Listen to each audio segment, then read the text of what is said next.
Everybody, welcome back my YouTube channel DLS education. DLS education के इस online platform में आप सभी का मोस्ट वेलकम। आज हम बात करने वाले हैं प्रकाश के परिवर्तन तथा अपवर्तन से संबंधित कुछ महत्वपूर्ण प्रश्न जो आपके मैट्रिक्स एग्जाम में अक्सर पूछे जाते हैं और बहुत ही इंपॉर्टेंट क्वेश्चन है बच्चों। ये चैप्टर से अक्सर क्वेश्चन आपके एग्जाम में पूछे जाएंगे, तो अंत तक इस वीडियो को जरूर देखें ताकि आपके 30 क्वेश्चंस आपके रिवाइज हो जाए और आपको आसानी से याद हो जाए। तो बच्चों, अभी तक आपने हमारे चैनल को सब्सक्राइब नहीं किया तो जल्दी से हमारे चैनल को आप सब्सक्राइब करिए, बेल आइकन का बटन दबाइए ताकि आपको हमारी वीडियो का नोटिफिकेशन सबसे पहले मिले। एंड लाइक एंड शेयर करना बिल्कुल भी मत भूलिए ताकि और भी स्टूडेंट हमारे डीएलएस एजुकेशन से जुड़े रहें। तो बच्चों, इससे पहले मैं क्वेश्चन स्टार्ट करने से पहले ये आपको बताना चाहूँगी, जो आपकी इस 30 क्वेश्चन की वीडियो है जो आपको मैं क्वेश्चंस बताने वाली हूँ, उसका अगर आपको पीडीएफ चाहिए तो डिस्क्रिप्शन में लिंक है, उस पर आप पीडीएफ डाउनलोड कर सकते हैं। एंड अगर आपको कोई प्रॉब्लम होती है तो उसमें व्हाट्सएप नंबर होगा, आप व्हाट्सएप नंबर पे मैसेज कर सकते हैं और आपको रिप्लाई बहुत ही जल्द कम समय में मिलेगा और आपकी प्रॉब्लम को सॉल्व कर दिया जाएगा। तो बच्चों, चलिए हम आते हैं अपने क्वेश्चन पे कि हमारा पहला क्वेश्चन क्या है। तो आपको ये दिख रहा है, फर्स्ट क्वेश्चन आपके स्क्रीन के सामने है। फर्स्ट क्वेश्चन कह रहा है कि प्रकाश की किरण गमन करती है। तो बच्चों, अगर आपको इसका आंसर मालूम है तो आप जल्दी से कमेंट बॉक्स में इसका आंसर बता दीजिएगा।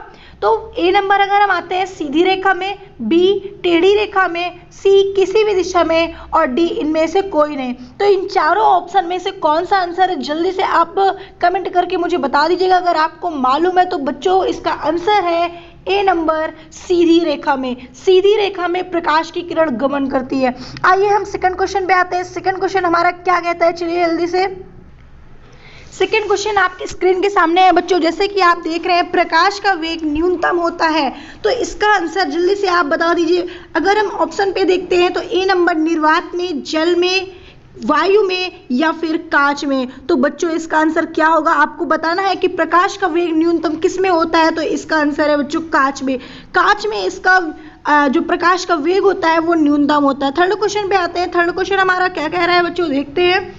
जैसा कि आप देख रहे हैं, थर्ड क्वेश्चन आपके स्क्रीन के सामने है कि मोटर गाड़ी के चालक के सामने लगा रहता है कौन सा मिरर। ठीक है, कौन सा मिरर मोटर गाड़ी के चालक के सामने लगा रहता है। तो बच्चों, पहले मैं आपको ये बताऊंगी कि जो आपको मिरर की बात कर रहे हैं तो मिरर हमारे 2 टाइप्स होते हैं, एक होता है गोली दर्पण और एक होता है समतल दर्पण।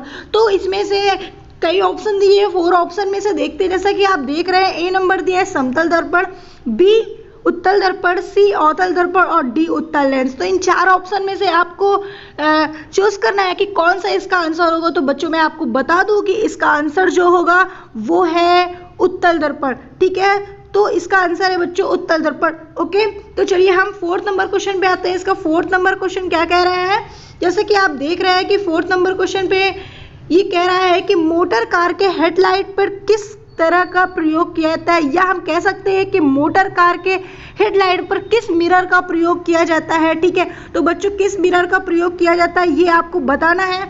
जैसे कि आप ऑप्शन में देख रहे हैं, फर्स्ट ऑप्शन आपका दिया है समतल दर्पण, सेकेंड उत्तल दर्पण, थर्ड अवतल दर्पण और 4th उत्तल लेंस। तो आपको बताना है कि इसका आंसर कौन सा होगा। जल्दी से आप हमें कमेंट कर दीजिए बच्चों, इसका आंसर कौन सा होगा। तो मैं आपको बता दूं कि जो इसका आंसर होगा वो ए नंबर होगा समतल दर्पण। समतल दर्पण जो होता है वो मोटर के हेडलाइट में, हेडलाइट बोले तो आगे की जो लाइट्स होती है उसमें समतल दर्पण का प्रयोग किया जाता है। ओके बच्चों, हम नेक्स्ट क्वेश्चन पे आते हैं, 5 नंबर क्वेश्चन पे। 5 नंबर क्वेश्चन पे आने से पहले बच्चों, मैं आपको ये चीज़ बताना चाहूँगी, आपने अभी तक अगर हमारे चैनल को सब्सक्राइब नहीं किया तो जल्दी से सब्सक्राइब करिए और इस वीडियो को लास्ट तक देखिएगा क्योंकि इसमें जो क्वेश्चन है बहुत इंपॉर्टेंट क्वेश्चन है। तो नेक्स्ट क्वेश्चन पे अगर हम आते हैं तो देखते हैं नेक्स्ट क्वेश्चन हमारा क्या कह रहा है कि समतल दर्पण द्वारा बना प्रतिबिंब होता है कैसा, वास्तविक, काल्पनिक, दोनों या फिर इनमें से कोई नहीं। तो बच्चों, इसका आंसर जल्दी से आप बता दीजिएगा। अगर आपको नहीं मालूम तो मैं आपको बता दे रही हूँ कि इसका आंसर होगा बी नंबर काल्पनिक। काल्पनिक होता है समतल दर्पण द्वारा जो प्रतिबिंब इमेज बनता है वो कैसा होता है, काल्पनिक होता है। नेक्स्ट क्वेश्चन की बात करते हैं। नेक्स्ट क्वेश्चन हमारा क्या कह रहा है, चलिए आइए हम नेक्स्ट क्वेश्चन पे देखते हैं। नेक्स्ट क्वेश्चन आपके स्क्रीन के सामने है बच्चों, लेंस की क्षमता का एसआई मात्रक क्या होगा। ठीक है, एसआई मात्रक पूछ रहा है, एसआई यूनिट पूछ रहा है, तो एसआई यूनिट आपको बताना है। ऑप्शन पे अगर हम आते हैं तो देखिए ए नंबर आपका ऑप्शन दिया है डायोप्टर, सेकंड दिया है ल्यूमेन और थर्ड दिया है लक्स और फोर्थ दिया है आपका एंगस्ट्रॉम। तो बच्चों इन 4 ऑप्शन में से कौन सा आपका आंसर सही है, जल्दी से आप कमेंट कर दीजिएगा हमें। तो बच्चों अगर इसका हम आंसर आपको बताएं तो लेंस की जो क्षमता होती है, जो उसका एसआई मात्रक होता है, ठीक है, वो क्या होता है बच्चों, वो मैं आपको बता दूं कि इसका आंसर होगा A number diopter. Okay, next question पे हम आते हैं बच्चों। नेक्स्ट क्वेश्चन हमारा क्या कहता है, चलिए हम आते हैं नेक्स्ट क्वेश्चन की। अगर हम बात करें तो प्रकाश की किरणों का पथ दर्शाने वाले चित्र को कहा जाता है। ठीक है, तो बच्चों आप क्वेश्चन को देख रहे हैं और समझ भी रहे हैं। इस क्वेश्चन में आपको क्या बताया जा रहा है कि प्रकाश की किरण का पथ दर्शाने वाले चित्र को क्या कहा जाता है, किरण आरेख, फोकस, किरण पुंज या फिर इनमें से कोई नहीं। तो बच्चों इन चारों ऑप्शन में से कौन सा ऑप्शन होगा, जल्दी से आप मुझे बताइएगा। तो बच्चों मैं आपको बता दूं कि इसका आंसर होगा ए नंबर किरण आरेख। नेक्स्ट क्वेश्चन पे हम आते हैं। नेक्स्ट क्वेश्चन आप देख रहे हो बच्चों कि नेक्स्ट क्वेश्चन क्या है। नेक्स्ट क्वेश्चन आपके स्क्रीन के सामने है बच्चों। 2D क्षमता वाले लेंस का फोकसांतर होता है। ठीक है, क्या होता है फोकसांतर, 20 सेंटीमीटर होता है, 30 सेंटीमीटर होता है, 40 सेंटीमीटर होता है या फिर आपका 50 सेंटीमीटर होता है। तो बेटा 2D पूछ रहा है, 2D क्षमता वाले लेंस की जो फोकसांतर होती है वो कितनी होती है। तो मैं आपको बता दूं कि इसकी जो क्षमता होती है वो 50 सेंटीमीटर होती है, 50 सेंटीमीटर होती है। तो इसका आंसर डी नंबर बिल्कुल सही है। ओके बच्चों, हम नेक्स्ट क्वेश्चन की बात करते हैं। तो इसका नेक्स्ट क्वेश्चन पे अगर हम आते हैं तो नेक्स्ट क्वेश्चन आप देख रहे हो 9 नंबर क्वेश्चन। तो बच्चों 9 नंबर क्वेश्चन हमारा पूछ रहा है कि किसी उत्तल लेंस का फोकसांतर 50 सेमी है तो उसका डायोप्टर कितना होगा। ठीक है, तो बच्चों उसका डायोप्टर कितना होगा जल्दी से आप मुझे बता दीजिएगा।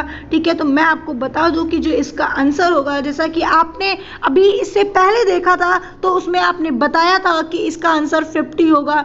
ठीक है, तो उसी तरीके से सेम क्वेश्चन है, बस थोड़ा सा चेंजिंग कर दिया गया है इसमें कि किसी उत्तल लेंस का फोकसांतर 50 सेंटीमीटर है तो इसका डायोप्टर कितना होगा, तो प्लस 2D होगा।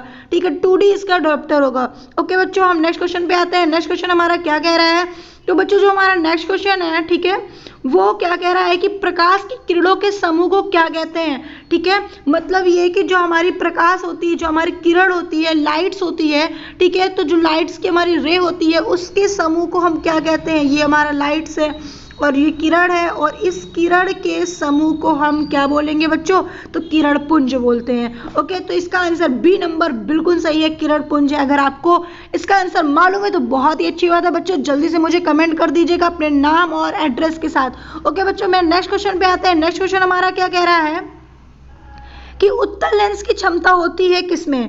ठीक है, मतलब कि बच्चों उत्तल लेंस की भी क्षमता किसमें होती है, प्लस में या माइनस में। ठीक है, इसमें आपको डिसाइड करना है किसमें होती है। तो मैं आपको बता दूं कि ए नंबर जैसा कि आपका दिया हुआ है कि ऋणात्मक, धनात्मक या फिर ऋणात्मक और धनात्मक दोनों या इनमें से कोई नहीं। तो बच्चों जल्दी से आप मुझे बता दीजिए कि इसका आंसर क्या होने वाला है। तो आपको मालूम होना चाहिए कि जो उत्तल लेंस होता है उसका धनात्मक होता है और जो अवतल लेंस होता है उसका ऋणात्मक होता है। तो इसका आंसर बी नंबर बिल्कुल सही है बच्चों, इसका बी नंबर आंसर होगा।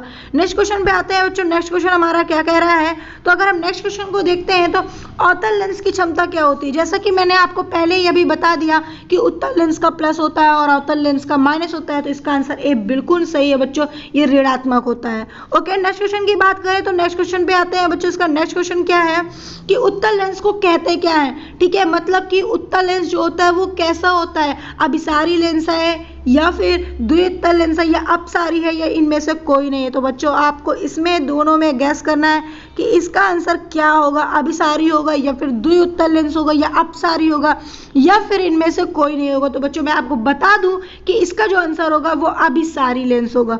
ओके, नेक्स्ट क्वेश्चन पे हम आते हैं। नेक्स्ट क्वेश्चन जैसे कि आप देख रहे हैं कि जो आपका नेक्स्ट क्वेश्चन है वो पूछ रहा है कि अवतल लेंस को क्या कहते हैं। ठीक है, तो बच्चों अभी आपने देखा कि जो हमारा उत्तल लेंस था वो क्या था, अभिसारी था। तो ये क्या होगा, अपसारी होगा। ठीक है, तो 40 नंबर क्वेश्चन का आंसर हमारा क्या होगा, अपसारी होगा। अवतल लेंस अपसारी होता है और उत्तल लेंस अभिसारी होता है। ओके, अगर हम नेक्स्ट क्वेश्चन की बात करें बच्चों 50 नंबर, तो 50 नंबर पे आते हैं।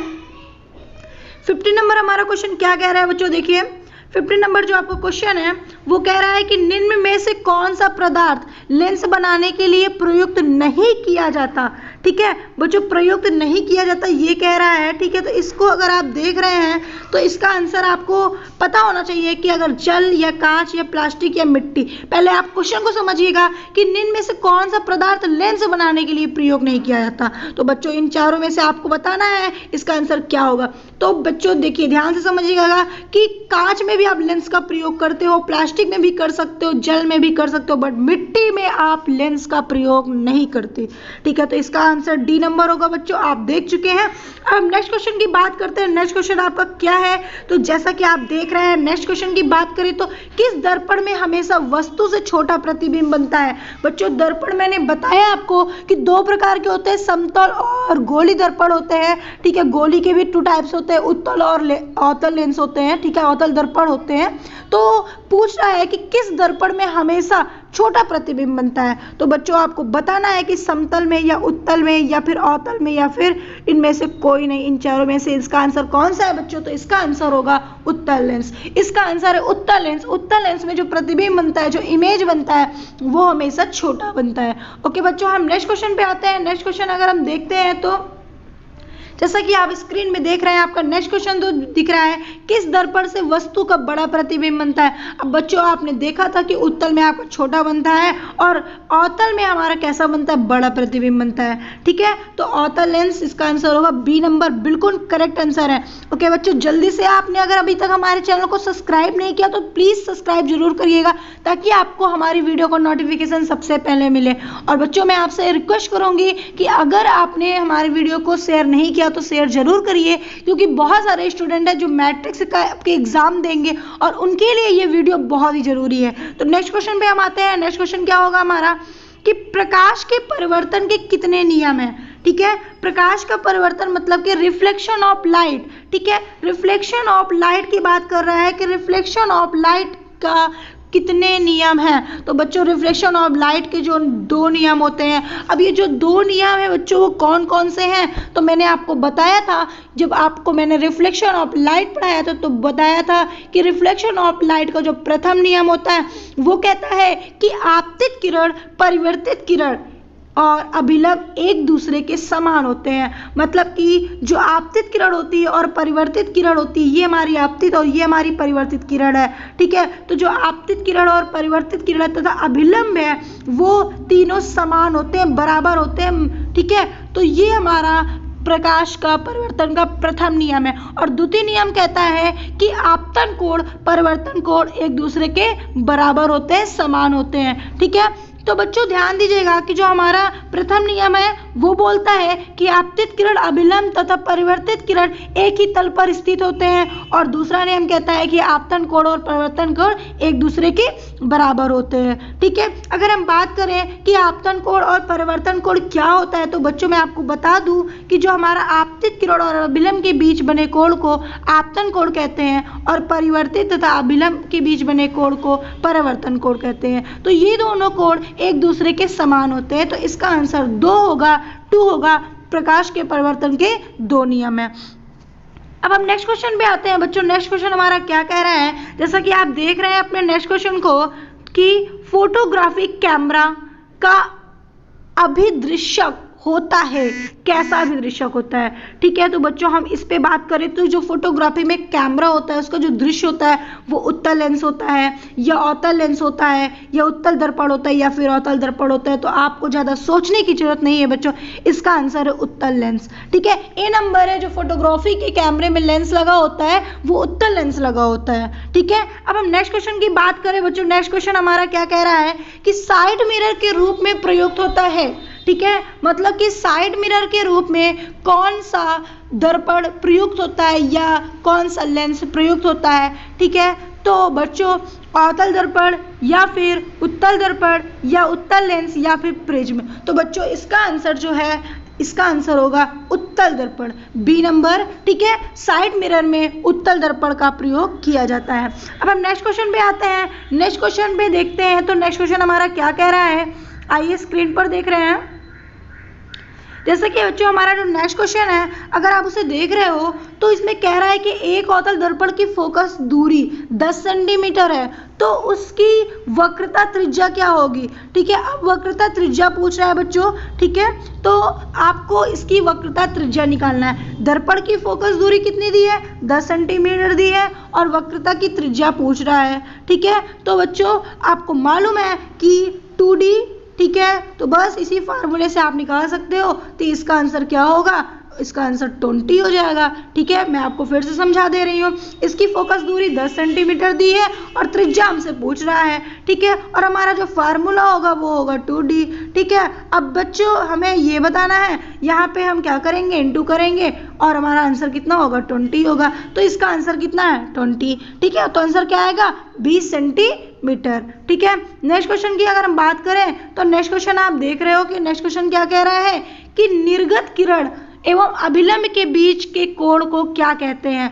आपतन कोण, परिवर्तन कोण, निर्गत कोण या इनमें से कोई नहीं। तो निर्गत किरण व अभिलंब के बीच के कोण की बात कर रहा है, तो बच्चों इसका आंसर होगा बी नंबर, परिवर्तन कोण। अब परिवर्तन कोण आपको बताने की जरूरत नहीं है, मैंने आपको अभी बताया था इससे पहले कि परिवर्तन कोण क्या होता है। नियम तो मैंने बता दिया था। अगर आप डिफिनेशन की बात करते हो तो परिवर्तन क्या होता है, रिफ्लेक्शन क्या होता है, रिफ्लेक्शन ऑफ लाइट क्या होता है, कि आप बोल सकते हो कि जब कोई किरण किसी वस्तु से टकराती है, टकराने के बाद सीधे उसी मार्ग में रिफ्लेक्ट होकर वापस आती है, उसे प्रकाश का परिवर्तन या रिफ्लेक्शन ऑफ लाइट कहते हैं। ओके बच्चों, तो इसका आंसर बी बिल्कुल भी सही है।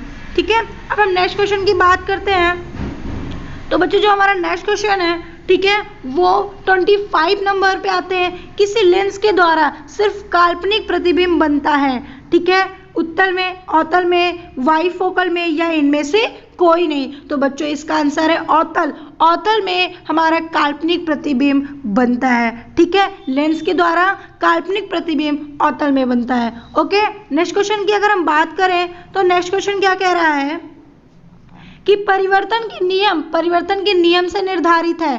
ठीक है, अच्छा अभी मैंने आपको परिवर्तन के नियम भी बताए, परिवर्तन की डिफिनेशन भी बताई। ठीक है, मैंने आपको दोनों चीजें बताया।